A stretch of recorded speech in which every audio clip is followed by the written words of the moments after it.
mean to disrespect, but once of you rule my world. I even dream of you, I swear. Visions of you and I. Erima, what are you doing on that YouTube? Alright, so you guys are tuning into what was the start to a very, very long day. I pretty much messed up my frontal during the beginning of this tutorial, and y'all can see like the hair is shedding, it's everywhere. I was pissed, I was upset, and guess what? My frontal is damaged, and literally it's damaged. Like it looks like a piece of Donald Trump's hairpiece or whatever be on his head. So I think what happened is I just got overly excited because I ended up finding a solution to my frontal situation. But guess what? I ended up in a big bowl of but luckily I did have some more of my frontal left over. So what I did was I actually went back and parted the hair. This is what's necessary. Part the hair and make sure it's clean and perfect so that when you go back and cut it, this is what you end up having. A closure. It's bootlegged. It's not the best, but guess what? It's ours, and we're gonna make it do what it do. All right. So what you want to do is have a mesh cap. I use this dome wig cap, and the material on it is way better than the first material I had used for my wig. So have this. Make sure you have a needle and thread, shears, T-pins, and of course a mannequin head, because what are you actually going to place it on? Your own head? No. So what I want to stress in the beginning of this tutorial is that whenever you place your wig cap onto your mannequin head, you want to make sure that the two lines in the front are parallel to each other, and this is just going to help with positioning your closure on top of your wig. So as y'all can see, I'm just placing my closure on top of the wig cap, and this is a little bit easier to work with compared to a frontal, because with the frontal you have to push the frontal up a little, like I want to say an inch or two away from the beginning of the wig cap. But with the wig cap, when you're working with a closure, you just make sure you have it aligned with the beginning of it, if that makes sense. Y'all see how close I am. So now I have it pinned down in the front, and I'm just going to make sure I have it laid down in the back. But of course, let's get that other we're getting it out of there. So I'm just grabbing that T-pin, and I'm making sure my closure is laying flat even at the back.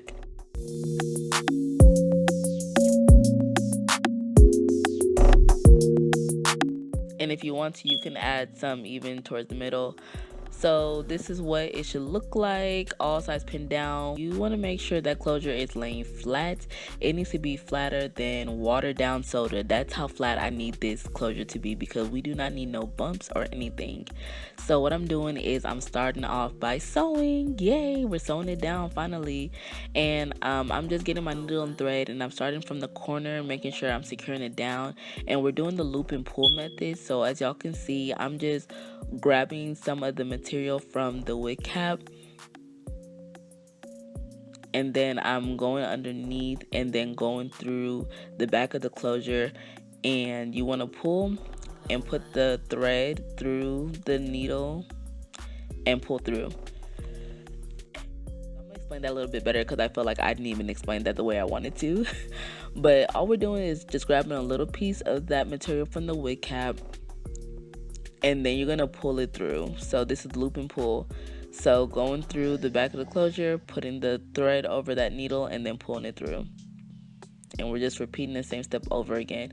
And I'm making these clips go by as smoothly as possible. Like, I'm not fast forwarding them. I mean, there will be some fast forward later, but for the sake of, showing you guys this, because this is a beginner friendly tutorial, I'm showing you guys exactly how I did this with a little bit more ease than the first time I did it. So yeah, loop and pull, you guys. Loop and pull method is what's going to be your best friend here. And I'm just going to remove that T-pin so we can lay down the ending of the closure.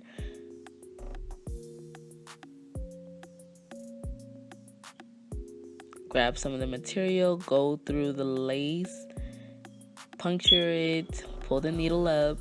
I said pull the needle up, pull the needle up, there we go. And then have that thread go over the needle, and then you're gonna pull it through. Just like that. Just like that, all right?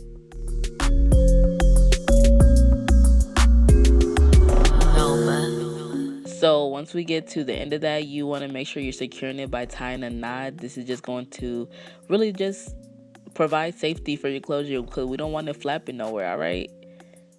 So I'm gonna start working on the sides now, and just starting off, you can start off however you want to at the beginning of it, but just really make sure you're going through the lacy. And I want to stress, like, when you're sewing on your closure, make sure you're going through like the lacy part of the closure.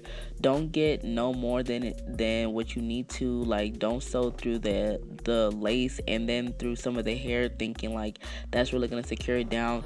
Sewing through the lace, or just grabbing some of the material from the wig cap and then a little bit of lace, is going to go a very long way, trust and believe me, because once you're doing the loop and pull method, you really have like a sure safety that your hair is not going anywhere. So yeah, I just wanted to stress that, because I don't want your hair shedding, and we just don't want no thread showing. I just absolutely love, like, does that not give you satisfaction? Oh my god, yes, that just gives me so much satisfaction, like when the thread just works in your favor. Anyways,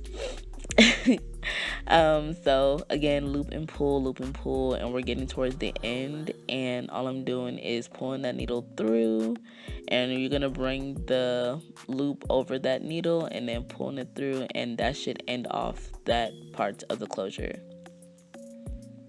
And make sure you tie your knots. Of course, cannot forget about the knot. I also want to mention, whenever you're sewing down a closure, you only sew down the left, right, and back portion of it. You do not sew down the front, and you'll see later on in the video why. Alright, so I decided not to record the other side because y'all kind of got the gist of it. But yeah, this is what everything should look like. Flat, laid down to the gods. Like, what? So now we're going to work on the back section.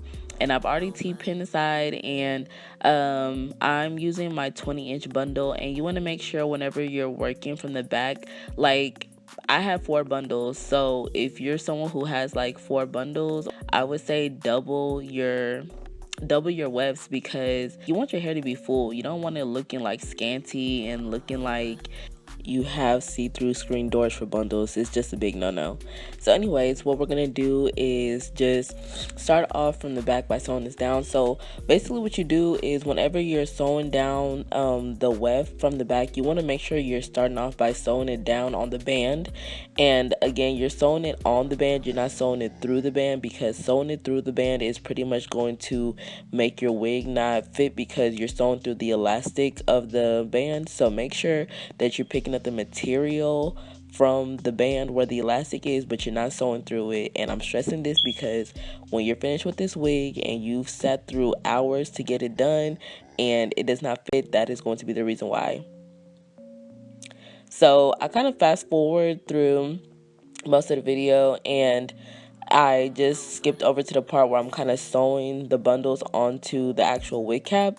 And I'm just doing the same method we've been doing the whole way through. You're doing the loop and pull method. So I'm just pulling it through, and then I'm just going to go underneath those 2 wefts and then pick up some of the material, pull it through, make sure I get that thread to go over the needle, and then there you are, securing it. Another thing I also want to stress too is, like, when you're working with 2 bundles, make sure that everything is T-pinned correctly, because you could have the possibility of where you accidentally picked up 1 weft but you didn't pick up 2. So make sure you have both of them placed on there, because you don't want to have to go back and realize that you had only sewed 1 a whole way through. Like, it's just going to be a big waste of time. So just make sure every time that you're going in to sew the weft, that both of the wefts are on there together, not just one separately or one hanging down. Because what's that dude from Martin that had like the piece of weft from the back? Like, that's what you're going to be looking like. Dude who used to work in the barbershop, that's what you're going to be looking like. And I'm not going to be at fault for that. Okay, so now I'm getting to the corner. So I do want to say, because I think I was just like recording and I forgot to get the parts that really mattered, I guess. But whenever I get to, like, I guess the other side of the wig cap, you want to make sure that you're folding it over. So as you're sewing one weft on, when you get towards the ending portion of the wig cap, fold it over. You can either fold it over or cut it off. I just say fold it over because once you start cutting off so many sections of your weft, you're really going to be left with like so many pieces if you ever decide to take down the hair from the wig cap and do something else with it. So just fold it over, and when you get closer to the top, you can start cutting it because you'll already know how many inches you have in. So I'm going a little bit faster now because I do believe this is when I started working with only one weft, which was a lot easier to do because I knew at this point I only had one weft I was going through and not two, so it was easier to kind of keep up with sewing it and just doing the loop and pull method. Cause y'all see I'm going fast as lightning, baby. I'm Static Shock. I'm like Sonic the Hedgehog over here. It's just going easy breezy beautiful.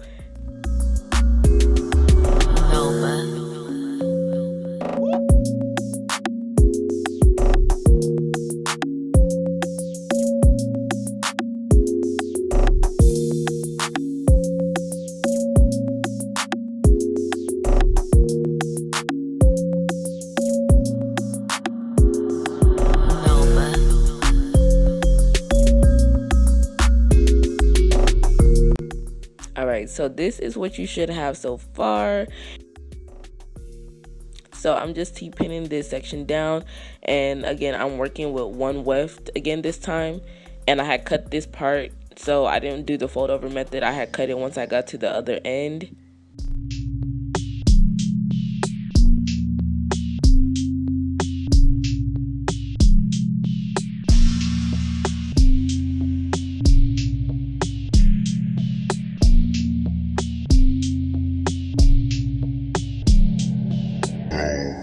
Alright, and then we're just going to pin down this other section as well.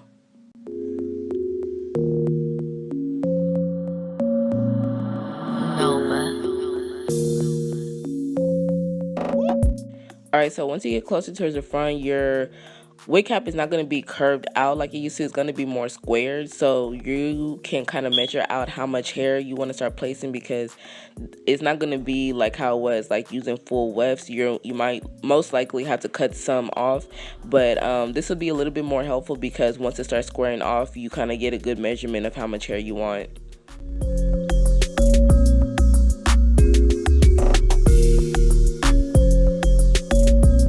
And again, we're just looping and pulling, looping and pulling.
Alright, so remember earlier when I said not to sew down the front of your closure? This is exactly why, because the material underneath your closure is going to be cut off, and you just want to make sure you're not cutting too close to the thread, because that is pretty much going to ruin all your hard work, and we don't want that. So just cut around the thread. Once you're done, this is pretty much all you should have. This is exactly what your wig should be looking like underneath. So we're very, very close to the end. There's just two more steps, but you will be needing an elastic band. I use this white one, but I would prefer using a black one instead. I could not find it this day, but all I'm doing is measuring out how much of the elastic band I'm going to need on my head, and I would suggest doing this before you actually sew it on, so that way you can see how much space you'll be needing. And once I measured it out, this is what I had left. So you're just going to pretty much loop it over because you want to kind of double band it so it's more thick and secure. And I'm just cutting this off, and this is what you should have left over. So I didn't really record this part of me sewing on the elastic band, but in the near future I will try my best to make sure I upload that for you guys. So next, I'm using wig clips. The first one that you saw is what I use. I had used these ones on my wig when I first made them, but I don't really like it. I prefer these ones a little bit better because with these you can just slide it right underneath your braids. So this is what it looks like once it's attached to the wig, and I feel like this is way better to do. With the wig clips, you're really just clipping it onto anything you can, and I feel like if you have cornrows, that's not really like secure, and I didn't like it either because it always got attached. So I would suggest using these clips instead, where you can just slide them in. So this is the final product, you guys. I'm so happy. I was absolutely very pleased with this. This is my first time creating a wig, and it came out wonderfully. If you guys have any questions, feel free to contact me. See you guys on the next tutorial.